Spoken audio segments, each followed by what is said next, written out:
Hello and welcome to Vantage This Week, a show where we recap the highlights of the week gone by. After 734 days of war, guns have fallen silent in Gaza, a ceasefire is holding, hostages have been released, and Israeli troops are pulling back. But what comes next could be even more complex. We'll discuss that. In India, moving to India, in fact, President Donald Trump claimed that New Delhi has agreed to cut oil imports from Russia. But New Delhi has not confirmed this statement. The comments come as Washington steps up pressure on Moscow. India also unveiled a major experiment to make air travel more affordable, a new scheme called One Route, One Fare. Will keep air ticket prices fixed no matter when you book. And in China, authorities have arrested 30 pastors linked to one of the country's largest underground churches. All this and more lined up. Let's get started. After 734 days of war, the guns have fallen silent in Gaza. No more fireballs in the night sky, no more missile strikes, no more gunfights. Gazans and Israelis finally have a peace deal. The ceasefire is holding. All the hostages are back home in Israel, and hundreds of Palestinians have been freed from Israeli jails. It seemed impossible until recently. It has finally been achieved, and that's a good start. But what if I told you that this was the easy part? Ending the fighting and returning the hostages, this was the easy part. What comes next is uncharted territory. What comes after the peace deal? How will they maintain peace? How will they rebuild Gaza? What will it mean for the key stakeholders in this conflict? For Hamas, for Netanyahu, for the people of Gaza? What's in store for them? That's what we'll discuss tonight. But first, let's look at the situation on the ground. Let's look at what is happening in Gaza. People are returning to urban centers. Thousands are walking up the coastal road to Gaza City. And what will they find there? Most likely destroyed houses and buildings. Aid has also started coming in. On Sunday, some 173 trucks entered Gaza with food and medicines. What they need is 600 trucks every day. But again, it's a start. Over in Israel, families are still waiting eagerly. The 20 living hostages have been freed. But Hamas also held the remains of 28 deceased hostages, 28. 4 bodies were returned yesterday. The remaining 24 are yet to be handed over. This whole process is being handled by the Red Cross, and they say it will take time. It is tough to find the bodies in the rubble of Gaza. Meanwhile, Israeli troops have withdrawn. Let me pull up the map for you. Before the ceasefire, Israel controlled 80% of the Gaza Strip. That's the blue line you see inside the strip. Last week, they began pulling back from the blue line to the yellow line. This leaves around 55% of Gaza in Israeli control. The next withdrawal will come in the next stage of talks, which brings us to the question we set out to address. What happens next? Donald Trump's plan has 20 points. The first step is to create a new governing body. This will be composed of Palestinian technocrats, and guiding them will be a board of peace. A board that includes Donald Trump himself, also former British Prime Minister Tony Blair. They will oversee the rebuilding of Gaza, they will negotiate the Israeli withdrawal, and they will introduce reforms. When the time is right, they will hand over Gaza to the PA. That's the Palestinian Authority, the group that already governs the West Bank. Then comes the question of security. Who will police this war-torn strip? Trump's plan calls for an international stabilization force, sort of like a peacekeeping group. This will include soldiers from Qatar, Egypt and Turkey. They will police Gaza, these soldiers. After this, Trump's peace plan scales up the ambitions. The plan talks about investments, special economic zones and tariffs. As of today, we are very far away from all of that, so let's focus on the short term. What happens to Hamas? What will be their role? The plan requires Hamas to surrender, to give up their weapons, and to not rule Gaza again. It says Hamas should give up their political ambitions. That's what the peace plan says. But will they do it? Just look at what happened yesterday. Hamas fighters stood guard as the hostages were freed. They proudly flaunted their guns and gear. And the same thing happened today. Hamas fighters have fanned out across the Gaza Strip. They are reasserting their lost power. So when the time comes, will they surrender their weapons? Will they give up their political ambitions? And if they don't, what will Israel do? Prime Minister Netanyahu had vowed to destroy Hamas. If they retain their weapons, he may return to the battlefield. But if Hamas surrenders, they do have options. Trump's plan grants them amnesty. Their leaders can also leave Gaza if they wish to. On the other side, Netanyahu also faces a difficult test.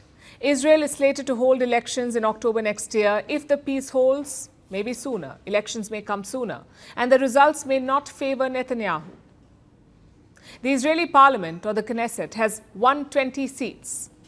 If polls are held today, the opposition would win 59 seats, Netanyahu's bloc would win 51 seats, and the Arab parties could get 10. You need 61 seats to form the government. Chances are Netanyahu will be ousted if elections are held today.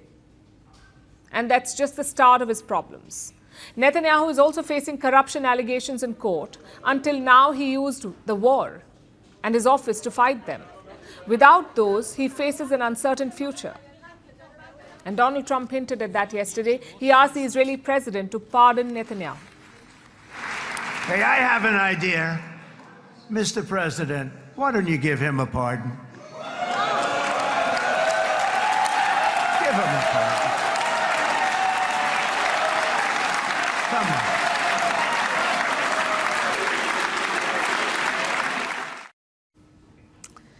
And what about the people of Gaza? They will be looking forward to living without fear. But as they say, peace is not the absence of war. It must also bring prosperity, stability, and that requires rebuilding Gaza. Around 83% of all buildings in Gaza have been destroyed, 83%. The war has left 55 million tons of rubble. That is 13 times the Pyramid of Giza. All that rubble will have to be removed first. Urban centers will have to be swept for bombs, and finally it must be rebuilt. And all of it will cost around $70 billion, $70 billion. The United Nations says it is confident that Arab and Western countries will step up. They may be able to rebuild concrete structures. But don't forget the emotional and human toll. Around 68,000 Gazans have been killed in the last 2 years. Hundreds of families have been torn apart. For them, a ceasefire will not bring normalcy. They will need time and care. And looming large over all these concerns is that of statehood, the question of creating a Palestinian state. This is presented as the end game in Trump's plan. But Trump himself is unsure about it. Listen to his comments yesterday. I'm talking about rebuilding Gaza. I'm not talking about single state or double state or two state. We're talking about the rebuilding of Gaza. What's the road ahead for governing Gaza? Gaza? We'll have to see. I mean, a lot of people like the one-state solution. Some people like the two-state solution. So we'll have to see. I haven't commented on that. Netanyahu feels the same. He has promised to fight the two-state solution. He says it would be like rewarding Hamas. Of course, the Arab countries feel differently. They know they have momentum on their side. They're using that momentum to push for a Palestinian state. I reaffirm our support and aspiration for the implementation of this plan, creating the political horizon necessary for the implementation of the two-state solution, as it is the only way to achieve the legitimate aspirations of the Palestinian and Israeli people to end the conflict and live in peace. So which way will things go? That could very well depend on Trump. Because these talks could break down at any stage, and if they do, Israel will want to return to the battlefield. Only Trump can stop that from happening. Same on the other side. Trump has considerable clout with the allies of Hamas. I'm talking about the likes of Qatar, Turkey and Egypt. If they can pile on the pressure, Hamas may relent. These are conversations that will likely happen in the shadows, away from cameras, clicks and pageantry. Very different from what we saw yesterday. It's round 2 between Pakistan and the Taliban. More airstrikes, more cross-border gunfire, more casualties and a tense ceasefire. Forget the old patronage and alliance. This is the new normal between Pakistan and the Taliban, a relationship of violence and conflict. Look at what happened this morning. Pakistan launched aerial attacks on Spin Boldak. This is a city located in Afghanistan's Kandahar province. It borders Pakistan's Balochistan. Islamabad has released footage of their attacks. Take a look at this.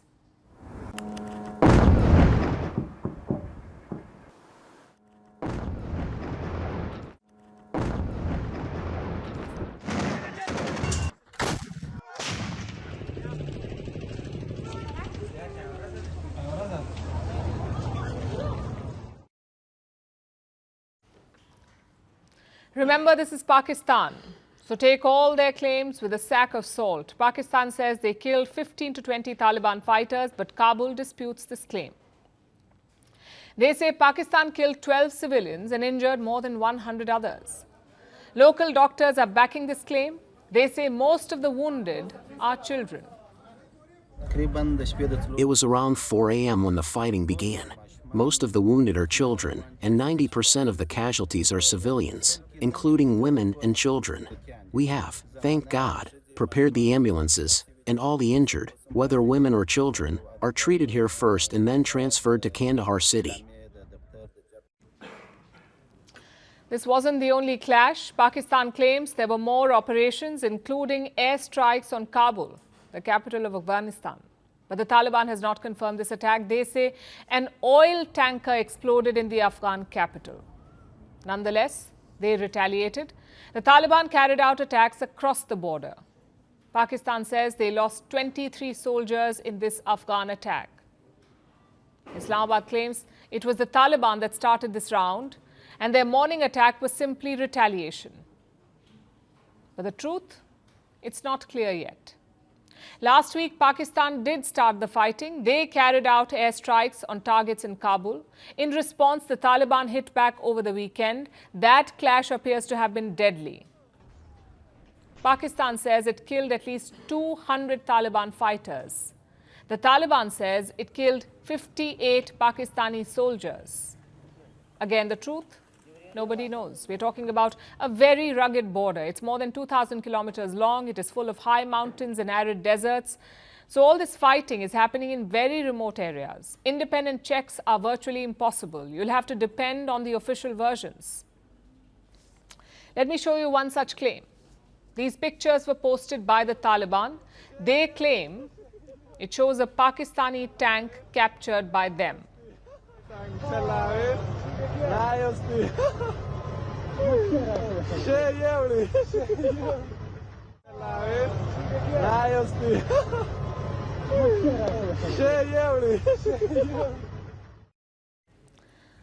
If true, it's a big win for Kabul because they are fighting a more powerful enemy, more powerful and more organized. After 2 rounds of fighting, both sides have called it quits. They have agreed to a 48-hour ceasefire. The Taliban say it was Pakistan that requested the ceasefire. The question is, will the skirmishes resume? Also, what is the root cause of this conflict? The cause is mainly the TTP, the Tehreek-e-Taliban Pakistan, also called the Pakistani Taliban, the TTP. They have carried out a series of attacks in Pakistan. And Islamabad accuses Kabul of supporting them, of sponsoring them. They say the Taliban offers a safe haven to the TTP. Of course, Kabul has rejected the claim. They say the TTP is Pakistan's own domestic problem. And the accusations run both ways. Kabul says Pakistan is supporting ISIS Khorasan, the South Asian wing of the Islamic State. ISIS Khorasan, it is active in Afghanistan. In fact, the Taliban and ISIS-K are rivals. The Taliban's goal is to create an Islamic emirate in Afghanistan. Their mission is rooted in Afghan nationalism. But ISIS-K, they reject nationalism. Their goal is to create a global caliphate. And this has led to multiple clashes in recent years. But finally, Kabul is pointing the finger at Pakistan. And frankly, it's not a surprise. Pakistan has supported the Taliban, the Al-Qaeda and anti-India terror groups for years. So ISIS-K is no surprise. Which brings us to the second question. Will the fighting resume? The Taliban is unlikely to seek a full-scale war. On the ground, they are experienced fighters, but they lack air power. They cannot match Pakistan's weaponry. So a full-scale war is unlikely. Eventually, we could see third parties getting involved. China has already called for calm. So have Saudi Arabia and Qatar. All these countries have leverage on both sides. They can talk to both Islamabad and Kabul. So expect them to step in firmly. As for India, this is a strategic opportunity. The tensions broke out when the Taliban foreign minister was in India. New Delhi is keen to expand this relationship, not out of love for the Taliban, but to cut down Pakistan's clout in Kabul. Looking at things from New Delhi, you can't help but notice the irony. Pakistan cultivated these terror groups. It armed, shielded and funded them. And years later, it is backfiring. Donald Trump loves to speak for himself, for his government, for his family, and even for foreign governments. This time, he's speaking for India. Trump recently complained about India's oil purchases from Russia. He also imposed 25% tariffs over it, all in a bid to make India abandon Russian oil. And now Trump says that India has agreed. Trump claims that he received a personal assurance from Prime Minister Modi, an assurance that India will stop buying from Russia. Not immediately, but eventually. So I was not happy that India was buying oil. And he assured me today that they will not be buying oil from Russia. That's a big stop. He's assured me there will be no oil purchased from Russia. I don't know, maybe that's a breaking story. Can I say that? Would you say? There will be no oil. He's not buying his oil from Russia. It started. You know, you can't do it immediately. It's a little bit of a process. But the process is going to be over with soon. Trump says he got this assurance on Wednesday. But India says there was no Trump-Modi call yesterday. We'll bring you the full Indian statement, but first some context. India virtually bought no Russian oil in 2022. But after the Ukraine war began, imports began flowing in. Why is that? To stabilize the oil markets. The West suddenly stopped buying Russian oil and Russian energy, so someone had to snap it up. If not, the prices would have increased substantially, and that is when India stepped in. In fact, even the United States encouraged India to buy Russian oil. They praised India for stabilizing global prices. Cut to 2025, there's a new president in the White House, and this president wants India to stop the imports. New Delhi has reacted to Trump's remarks. Listen to what they've said. It has been our consistent priority to safeguard the interests of the Indian consumer in a volatile energy scenario. This includes broad-basing our energy sourcing and diversifying as appropriate to meet market conditions. The statement also mentions America. It says India is keen to buy more energy from the US. As for Russian oil, look at the numbers. India's state-owned refiners were buying 1.1 million barrels per day in June. 1.1 million barrels per day in the month of June. By September, that was down to 600,000 barrels per day. That's a 45% drop from June to September. At the same time, private refiners are buying more. So India has not shut the Russian oil tap. The imports are very much on. And some of these shipments are being paid with the Chinese currency, the yuan. Says who? Russia's deputy prime minister. He claims that India is paying for Russian oil with the Chinese yuan. Not all of it, just a tiny percentage.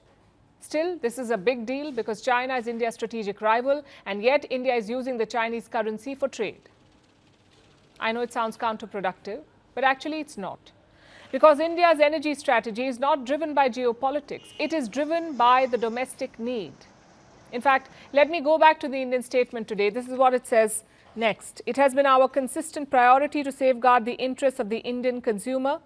Our import policies are guided entirely by this objective. So it's not a question of who is our rival, it's a question of how to get the cheapest oil, how to ensure that there is stability in supply. If that means using the yuan, India is open to doing it. Reports say Indian refiners have bought 2 to 3 Russian cargoes with the yuan, the Chinese currency. And that's the Indian policy in a nutshell. Focus on your demand, do not politicize or weaponize oil. But Trump does the opposite. He is using oil as leverage against Russia. The question is, will it work? It's unlikely that India will cut off Russian oil completely. Moscow is also confident of that. proceed from the understanding that the policy of the Indian government, first of all, reflects the interests of the Indian people, the interests of national economy, and those goals do not contradict the Russia-India relations. But India will be mindful of three concerns. The first is the narrowing discounts. West Asian oil is a lot closer to Indian ports. Russian oil is attractive only because of the discounts. In the month of August, that discount was $6. Now it is closer to $1, so the discount is reducing. Secondly, dependence is always a worry. Until September, Russia made up 36% of Indian oil. 36% of India's oil, that's almost 1/3 coming from one country. What if that supply is disrupted, which is India's third concern? Ukraine has been targeting Russia's oil facilities. For months, they have been launching drone attacks on refiners and depots. And the result is this: 20% of Russia's refining capacity has been hit. That's 1.5 billion barrels a day. Maybe that's why India is diversifying its supplies. Like I said, it's not about politics, it's about business. India is still hosting Vladimir Putin in December. India is still exploring Russian jets and weapons. The business side may change, but the politics will not.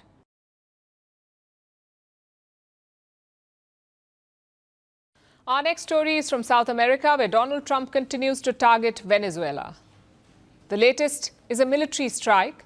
The U.S. carried out the strike in the Caribbean today. It hit a suspected drug boat near Venezuela's coast. This is the 6th such strike since September and the 2nd this week.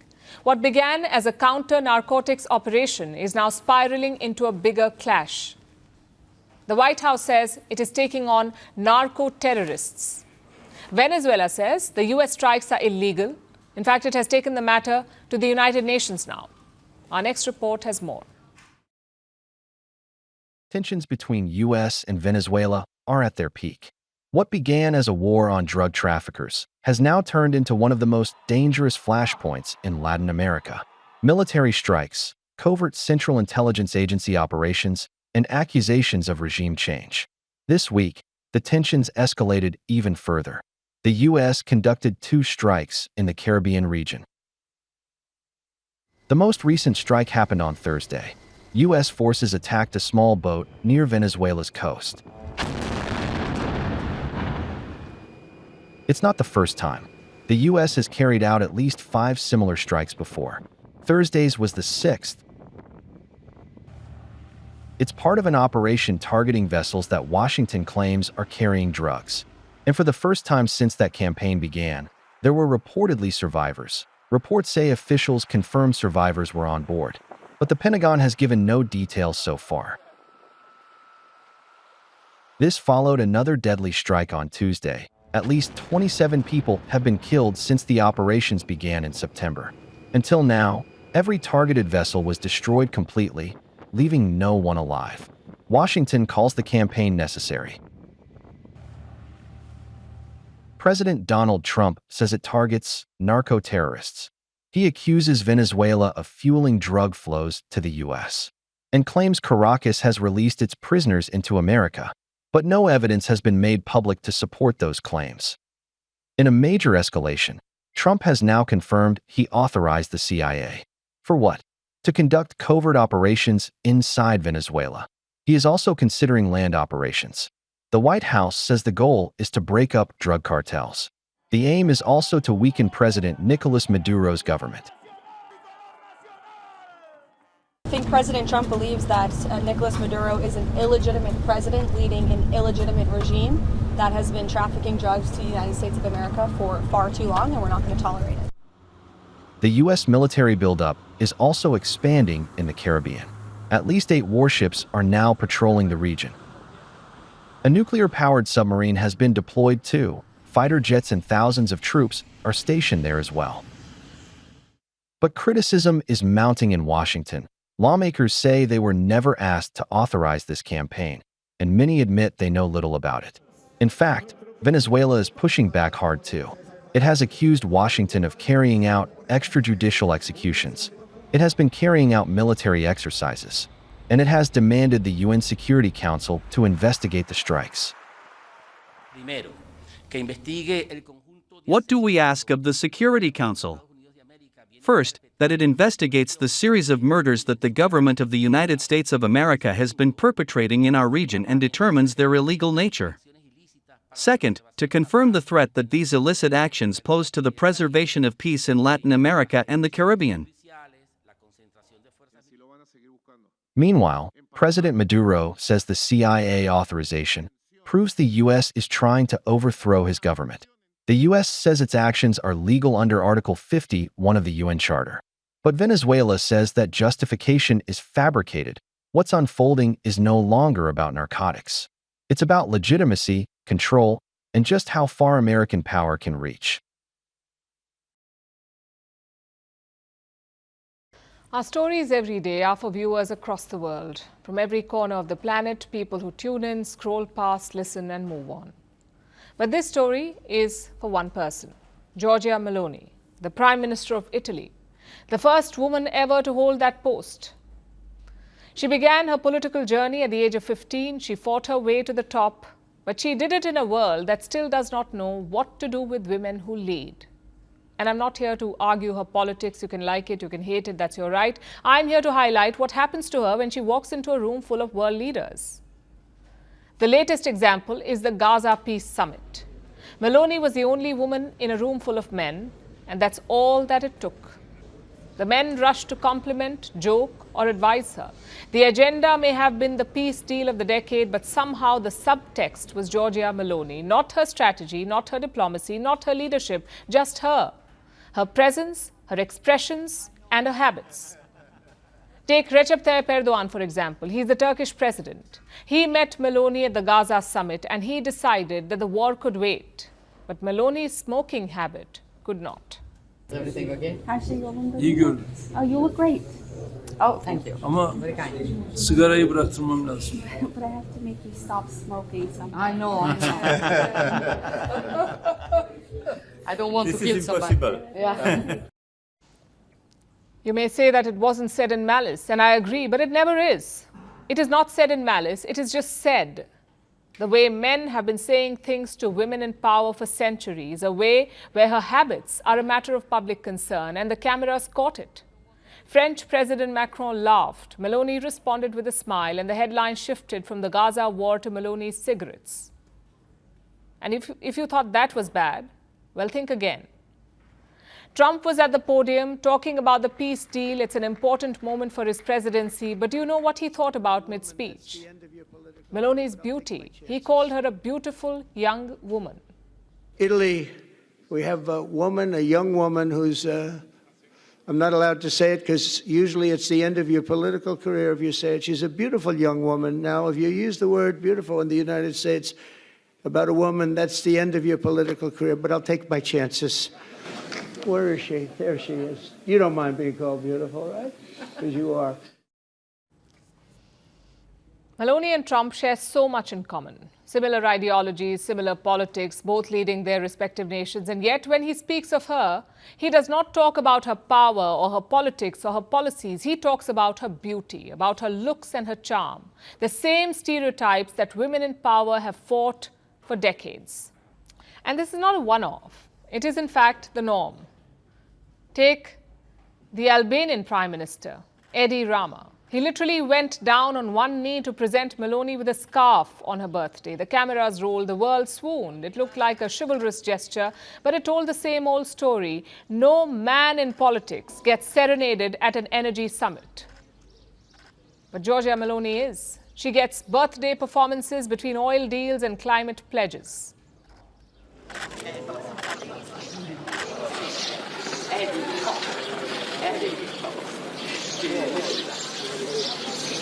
He only does it to be tall as me.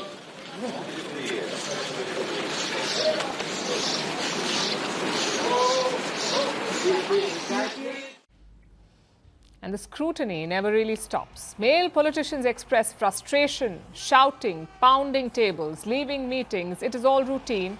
But when Meloni does it, it becomes viral. Her eye rolls, her expressions, her gestures, and this pattern extends across history. Margaret Thatcher was called the Iron Lady. Her clothing and tone constantly scrutinized. Indira Gandhi faced commentary on her appearance. Her motherhood was debated as much as her policy decisions. Angela Merkel was mocked for her hand gestures even as she successfully navigated European crises. Jacinda Ardern was both lauded and criticized for appearing to be too soft, too emotional.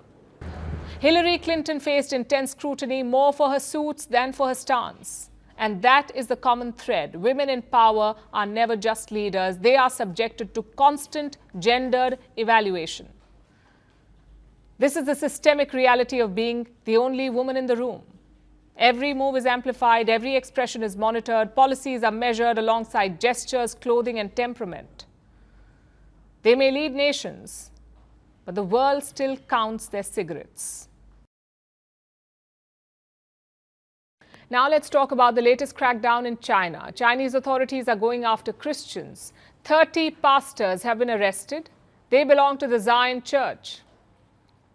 This is an unregistered Christian group in China. Their leader was taken from his home last week. No lawyer has been allowed to see him. The Zion Church is not approved by the Chinese government. Officially, in fact, China is an atheist nation. They say there's freedom to practice your religion. But of course, conditions apply. It has to be approved by the Chinese state. There are 5 state-recognized faiths in China. Catholicism is one of them, but it is controlled by a government body. In the rest of the world, bishops are elected by the Vatican. But in China, they are picked by the Communist Party. This is part of a wider policy called Sinicization. It means religion must follow Communist Party values. And this crackdown is just the latest example of how far China is ready to go to impose these rules on its people. 30 pastors have been detained in China. Their crime, preaching without the Communist Party's permission. Last week, Chinese authorities raided homes across 6 provinces. Their target, the Zion Church Network, one of the largest unregistered Christian groups in the country. Pastors were arrested in Beijing, Guangxi, and 4 other provinces. Among them, the church's founder, Pastor Ezra Jin Mingri. He was taken from his home in Bihai. The charge, illegal use of information networks. A vague accusation that carries a maximum sentence of 7 years. Zion Church is what China calls a house church. It's not registered with the government. It operates independently, and that's the problem. Under Xi Jinping, loyalty to the Communist Party comes first, even in matters of faith.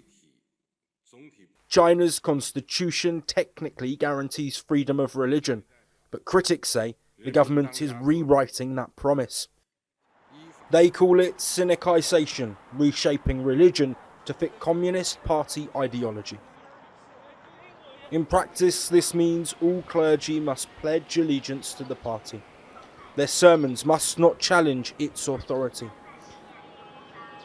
And they can only preach online through state-approved channels. For churches like Zion that refuse to register, the consequences are clear. In 2018, the government shut down their main sanctuary. Since then, Zion has operated underground across nearly 50 cities. They've relied on online worship and prayer groups, especially during the pandemic. That growth may have triggered this latest wave of arrests. Zion Church now faces its biggest crisis yet. 20 pastors and church leaders are still in detention. No access to lawyers, no clear trial date. Pastor Jin's family is deeply concerned. His daughter says he suffered from diabetes and needs medical care. His wife has called the arrest a brutal violation of religious freedom. This isn't an isolated case. Other churches have faced similar action this year. Rights groups say this is the most widespread crackdown in over 4 decades. The arrests have drawn sharp international criticism. US Secretary of State Marco Rubio condemned the move. He said it shows the CCP's deep hostility toward Christians who reject party control. The Senate's Foreign Relations Committee echoed his view, saying, "People in China should be free to practice religion without fear of government interference." This crackdown comes amid already strained relations between China and the US. A worsening trade war, export restrictions, talk of 100% tariffs, and now a dispute over faith. China's religious landscape is changing, but not through freedom, through force. And for the 5,000 worshippers of Zion Church, the message is clear. Worship must come second, obedience comes first.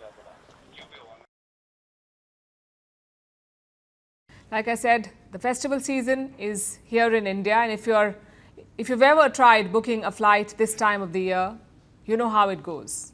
One day a ticket looks affordable, the next day it is twice the price, and if you wait too long, it's often through the roof. For many in India, these soaring fares have been a challenge. But this year, that story might finally change. The government has launched a new initiative. It is called One Route, One Fare. One route, one fare. It promises one price for every passenger, whether you book months in advance or just before takeoff. It's a bold experiment by Alliance Air, the government's own regional airline. And if it works, it could change how millions of Indians travel. Our next report explains. Imagine this. You check a flight today, the price looks fine. You check again tomorrow, it has doubled. You wait till the day you actually want to travel, and it's suddenly 3 times higher. It's a familiar story for air passengers. And this is exactly what the Indian government now wants to change. This week, Alliance Air, a government-owned airline, launched a new policy. It's called Fare Se Fursat, meaning relief from fare volatility. Under this scheme, ticket prices will stay the same. It won't matter when you book, a month before or a day before, the fare will not change. It even stays fixed for last-minute bookings, and the timing couldn't be more relevant. Festival season is here in India. Airfares usually surge, and last-minute tickets become unaffordable for millions of travelers. This new initiative aims to change exactly that. The pilot project started on Monday. It runs until December 31st. Only selected routes are part of this first phase. Officials say they will monitor passenger response.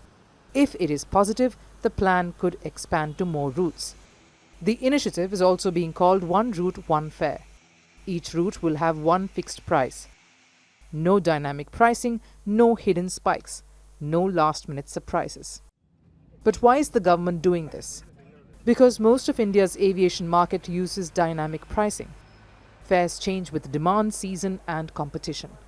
That helps airlines make more money, but it frustrates passengers.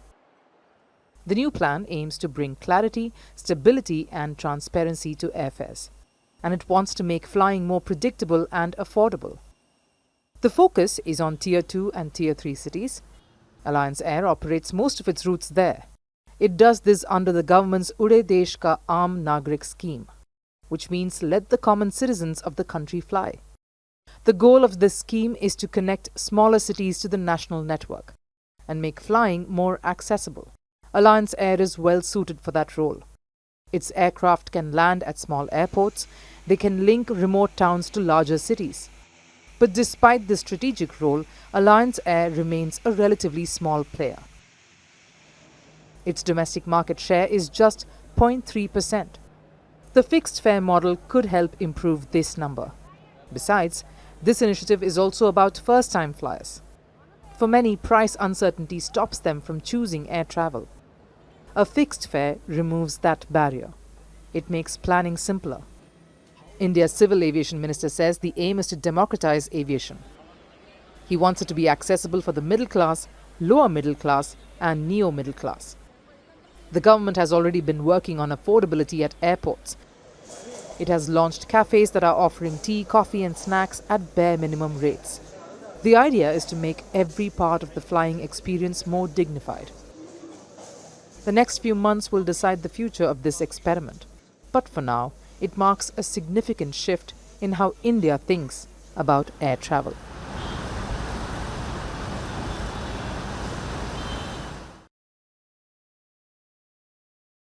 We've heard of electronic cities, we've heard of film cities, but have you heard of an AI city? Well, India could soon have one in the city of Visakhapatnam in Andhra Pradesh. This week, they got a huge boost. Google announced a massive project in Visakhapatnam. They will be pumping in $15 billion in the next 5 years. For what? To build a massive artificial intelligence hub, an AI hub. Once completed, it will be their largest outside the United States. This hub will have data centers, it will have renewable energy infrastructure and even multiple underwater cables. The plan is to turn Visakhapatnam into a global AI hub. You'll have underwater cables from around the world coming to the city. Think of it as a rest stop for these cables. And the potential is immense. The hub in Visakhapatnam will host infrastructure for top Google brands like Google Search, YouTube and Workspace. It will also boost AI research and innovation, and don't forget the jobs. The facility is expected to generate some 100,000 new jobs. So all in all, it's a big moment for Visakhapatnam. But the city is not done yet. This Google hub is just the first step. The state government's plan is to build an AI city around it. Basically, Google at the center and other AI hubs and projects around it. And we've seen this before. Think back to the experience of Hyderabad. In the 1990s, Microsoft was looking to expand outside America. They wanted to set up a new software development center, and Bill Gates chose Hyderabad. The rest, as they say, is history. Microsoft opened the floodgates for the city. Today, Hyderabad is the second biggest IT exporter in India. It is home to 1,500 IT companies. It also employs more than 600,000 people. Apparently, the plan is to replicate that. You see, Hyderabad is not part of Andhra Pradesh anymore. More than a decade back, the state was split. The state of Telangana was carved out of Andhra Pradesh, and Hyderabad became the capital of Telangana. So the Andhra state leadership is now investing in Visakhapatnam. The plan is to turn it into the state's economic capital, and that too within 10 years. Andhra's IT minister says Hyderabad took 30 years to reach this stage, but Visakhapatnam will take only 10. With AI, it's certainly possible because the multiplying power is very high. But Visakhapatnam is not just about tech and AI growth, it's also old school in many ways. The city is home to a major steel plant as well. In February this year, it produced 31 lakh tons of steel, 31 lakh tons.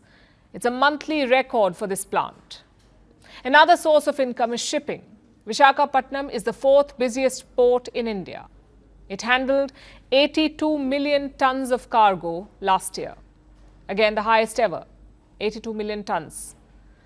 How is one city ticking all these boxes? Well, the location certainly helps. Visakhapatnam is located on India's eastern coast. It used to be an ancient port city. Kingdoms in the region would trade with West Asia and Rome, so Visakhapatnam had a head start. This location is also helping the city with AI because it's becoming a hub for undersea cables. Inland cities do not have that advantage. Of course, leadership also matters. The current Andhra Chief Minister is Chandrababu Naidu. He is known as a tech-savvy politician. When Microsoft came to Hyderabad, Naidu was Chief Minister. Now Google is coming to Visakhapatnam and he is again Chief Minister. This is not coincidence, this is policy. It should serve as a lesson for other Indian states as well. Some of them, in fact, have taken the first steps. Amazon is investing billions in Maharashtra and Telangana. Microsoft is investing $3 billion in India. They plan to build data centers in Pune and Hyderabad. Reports say even OpenAI is interested. So the AI wave is certainly coming to India. These companies need data centers. They need energy and skilled workers. It's a question of whether India can cash in on this wave. Every October, the Nobel Committee picks a few people who, in their words, helped understand the world better. This year, the prize for economics went to a trio, Joel McCour, Philippe Aghion and Peter Hewitt. The three of them built on an idea that almost sounds like an oxymoron: creative destruction. They won for explaining how new technologies drive long-term economic growth, how innovation through creative destruction keeps economies moving forward. It may sound like a boring concept, something that you missed in your first period of economics class, but the idea actually is quite simple. And in fact, it is ancient. Take Hindu mythology, for example. Lord Shiv dances the Tandav. It's a cosmic performance where worlds are created and destroyed in perfect rhythm. To build the new, he must dismantle the old. That, in its essence, is creative destruction. Destroy the old, build the new. So the idea has existed forever. In fact, even Karl Marx noticed it. He mentioned it in the Communist Manifesto. Marx said that capitalism constantly revolutionizes itself. What does that mean? It means that capitalism builds new ways of production by destroying the old ones. Machines replaced artisans, factories replaced workshops, computers replaced secretaries, and so on and so forth. But the term itself came up only in the 1940s.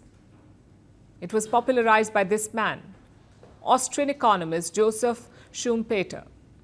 He called it capitalism's perennial gale. I'll give you a real-world example. Imagine holding a Nokia 3310, the indestructible brick phone from the 2000s. It was everywhere. Everyone loved it. And then one day, Apple released the iPhone. Suddenly, Nokia was not cool anymore. Its factories slowed. Its workers were laid off. At the same time, smartphones opened up entirely new industries. The likes of app design, digital photography, cloud computing. This is creative destruction. Economists Agion and Howitt turned this idea into a model back in 1992. The economy, they said, is like a ladder. Each new invention is a step up. McCool gave this idea further depth. He showed how human progress is always dependent on one thing, keeping that ladder moving. And there are many such examples. The steam engine replaced horse carts. The internet nearly killed the newspaper. Artificial intelligence might one day take your job. It may feel very chaotic at first, but this destruction is not chaos for the sake of chaos. It clears the space for something new. At its heart, creative destruction is a very human idea. Basically, to move forward, we must let go. And while this Nobel Prize was about economics, the idea it celebrated is central to life. We all experience creative destruction. Countries overthrow their leaders, civilizations reinvent themselves. Each innovation, each event displaces something old, and in the process, you must strike a balance, because too little change and economies stagnate, too much change and resources are wasted. Growth is achieved when there's a balance between competition and stability. And this idea is more relevant today than ever before.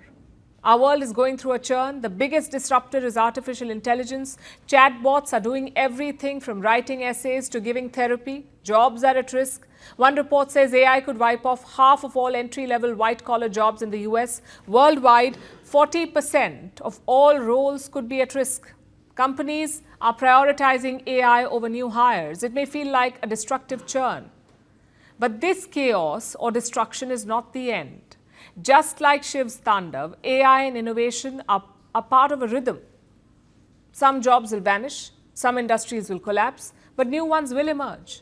The key is how we manage this churn. We need safety nets, we need retraining and systems that help people transition. Creative destruction can be scary, but it is also the engine of progress. And those who embrace it are the ones who will thrive. The diyas are out, the sweets are stocked, and Instagram is ready. It's that time of the year again when India's streets are glittering. But Diwali, or Deepavali, which literally means a row of lamps, is not one tale. It is the culmination of many stories. Some versions say that in ancient India it started as a harvest festival. It is the day of the homecoming of Lord Ram, of course, the day of Mahavir's enlightenment. In West Bengal, it is also Kali Puja. In Punjab, it is Bandi Chor Divas. In India, this one festival has many faces and many stories. Our next report tells you the story of Diwali. Before it became the grand celebration we know today, Diwali was a harvest festival. Farmers lit small oil lamps at dusk, thanking the sun for its energy and praying for the next crop. The lamps were offerings to light itself, a gesture of gratitude and renewal. Over time, these modest rituals were woven into grander mythologies. Sanskrit texts like the Padma Purana and Skanda Purana mention Deepotsav, a festival of lamps symbolizing joy and purity. By the 7th century, Emperor Harsha's play described towns glowing with lights. By the 11th century, travellers like Al-Biruni were writing about the Hindu festival of lamps. Diwali had become a phenomenon. For Hindus, Diwali is the moment when good quite literally triumphs over evil. When Lord Ram, after 14 years of exile and a fierce battle with the demon king Ravana, returns to his kingdom of Ayodhya. The people line the streets with lamps to welcome him. Every flickering flame represents the victory of righteousness over darkness. And across India, the goddess Lakshmi, symbol of wealth and prosperity, is invoked to bless homes and businesses. Shopkeepers open new account books. Families clean and decorate their homes. Gold, sweets and laughter change hands. For the Jain community, Diwali has nothing to do with victory in battle. It is a night of nirvana. On this day in 527 BCE, Lord Mahavira, the 24th Tirthankara, is believed to have attained liberation from the cycle of birth and death. The heavens, ancient texts say, were illuminated by countless lamps. That's why Jains light diyas, not to celebrate conquest, but to honour knowledge and spiritual freedom. For Sikhs, Diwali is known as Bandi Chor Divas, the Day of Liberation. In 1619, the 6th Sikh Guru, Hargobind Singh, was released from Mughal imprisonment at Gwalior Fort. He refused to leave until 52 captive kings were freed alongside him. When he returned to Amritsar, the city was illuminated in his honour. That's how Diwali became a day of justice and compassion for Sikhs. For some Buddhists, Diwali is about Emperor Ashoka's transformation after the Kalinga War. Once a conqueror, he turned to peace and embraced the teachings of Buddha. Neva Buddhists celebrate the festival much like their Hindu neighbours, with lamps, Lakshmi Puja and family feasts. It's a reminder that faith, like light, travels easily between homes and hearts. If you travel across India during Diwali, you'll find that every region adds its own flavour. Like in West Bengal, it's Kali Puja, where the goddess is worshipped through the night. Colonial officials in the 18th century marvelled at Diwali's splendour. British diaries describe streets glittering with oil lamps and houses filled with new garments and sweets. By the 20th century, Diwali became a national and global festival. In India, it marks unity beyond religion. In the diaspora, from Trinidad to Tobago, Diwali parades brought the festival to the streets of the world. Today, the celebration has gone digital. But strip away the myths, the rituals, the gold and the crackers, and what remains is a message as old as time. That light will always defeat darkness, and that is the story of Diwali. So Trump brokered peace in West Asia, and the world rushed to give him credit. Time magazine was quick to jump in. The cover read, "His triumph," with a picture of Trump. But the US president did not care about the article at all. All he saw was his hair, and he did not like it one bit. In fact, he ran straight to Truth Social to air his hair grievances. He called it, and I'm quoting, "a super bad picture that deserves to be called out, because if there's one thing Trump loves more than a deal, it is his hair." Take a look.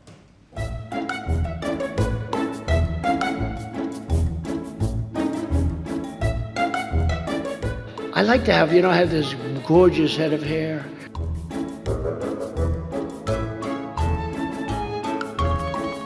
In my case, I like to take a nice shower to take care of my beautiful hair. I have to stand under the shower for 15 minutes till it gets wet. It comes out drip, drip, drip.